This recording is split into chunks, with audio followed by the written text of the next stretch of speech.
dhegaystayaal waxaa jira maalmo ummaduhu ay farxad ku xusaan iyo kuwo ay murugo ku xusuustaan.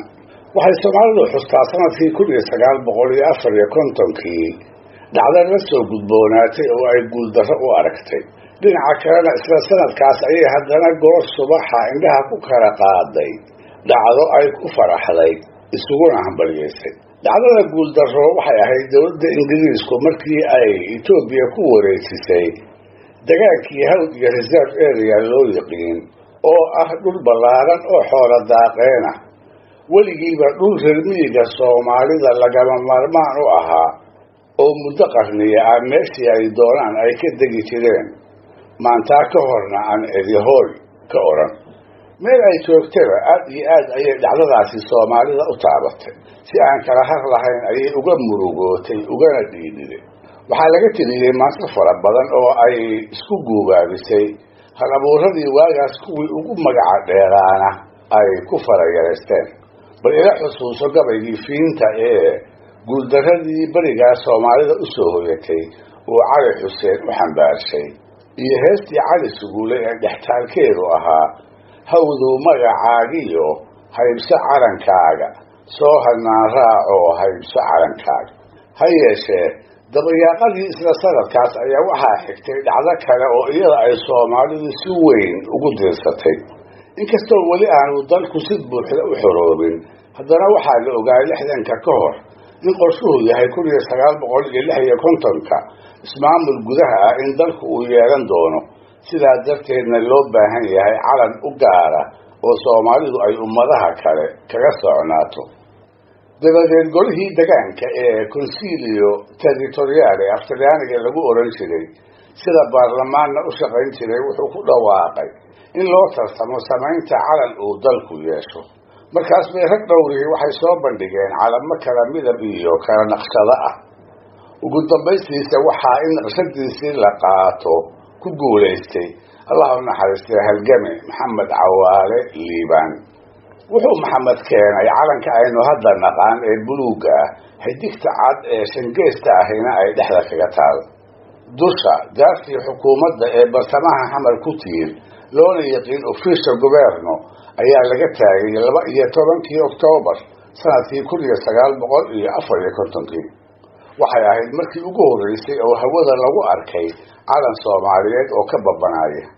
hase ka babadee wuxuu dhexda ugu jiray oo hareerta bidix iyo midda midiga laga taagay calanka qaramada midoobay iyo midka Talyaaniga, taasoo lagu muujinayay si buuxda in aanu dalku weli xor u noqon. waxaa mudan inaan halkan ka sheego Allah u naxariistay Maxamed Cawaale Liibaan oo aad u waayeelay in sanadkii 2000 isaga oo qaxooti ah uu dalka Kanada ku geeriyooday. taasina ma aha bar madow oo Soomaalida ku taal. waa ila tahay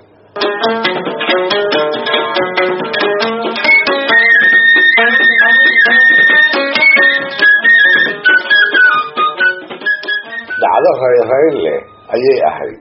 sidaa darteedna inay ka maansootaa Soomaalida ma seegin. si haddaba jawigii maantaa jiray aynu dhab ugu dareentaan aan maantadii munaasabaddaa ku saabsanayd idinka soo qaado buraanbur ay tirisay Xaawo Jibriil oo hablihii firfircoonaa ee leegada ka mid ahayd, isla markaasna hal abuurnimo iyo miro cudooni ku caanbaxday. qaybaha hore ee buraanburkeedan aan kol dhow idiin marin doono ayay ilaa maanta dumarka Soomaalidu ku looqeeyaan markay xafladaha isugu yimaadaan, iyaga oo aan garanayn ciddii tirisay iyo goor la tiriyay toona.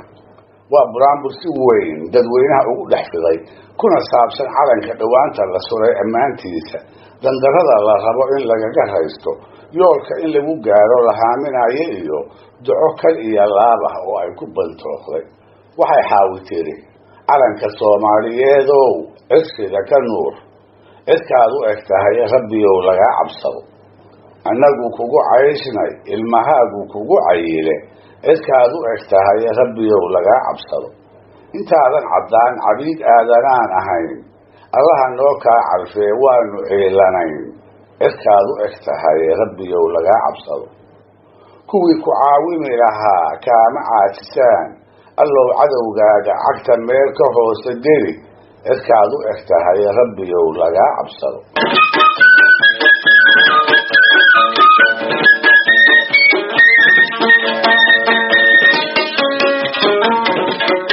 laba iyo 60 sano ayaa laga joogaa markay xaawi buraaburkan tirisay, waxaana laga yaabaa inaad isweydiisaan talow xaggee bay iyana ku dambaysay. dagaalkii sokeeye markuu xamar ka qarxay ee dadkii ay u soo dagaalantay ay da'deeda iyo halgankeedii ku xusmayn waayeen, ayay sida Maxamed Cawaale qaxooti ahaan iyaduna Kanada ugu dalowday. 2004 mar aan Toronto ku arkayna waxay ii sheegtay inaysan hubin inta nolosheeda ka hadhay intay Soomaaliya ku noqoto inay ku naalooto qoraxdeedii diiranayd iyo hawadeedii macaaneyd ee ay u baratay una soo halgantay. maxaad xaaway sidaas ugu malaynaysaa ayaan weydiiyey. markaas bay indho guran iyo weji murugaysan inta igu fiirisay iigu jawaabtay, sansaankeed baan ii muuqan. muddo gaaban dabadeed iyada oo 90 gu baarka ka jartay ayaa tu kamida qabuuraha Toronto looga soo dareeray. tanina sida tii hore sow ma aha bar kale oo madow Soomaalida iyo taariikhdeedana ku dhignaan doonta, shaki igama jiro. dhegaystayaal, barnaamijkii dhaqanka iyo hidduhu maanta halkaa inoo jooga waa inoo toddobaadka soo aadan iyo barnaamij kale oo suugaaneed hadduu eebba idmo.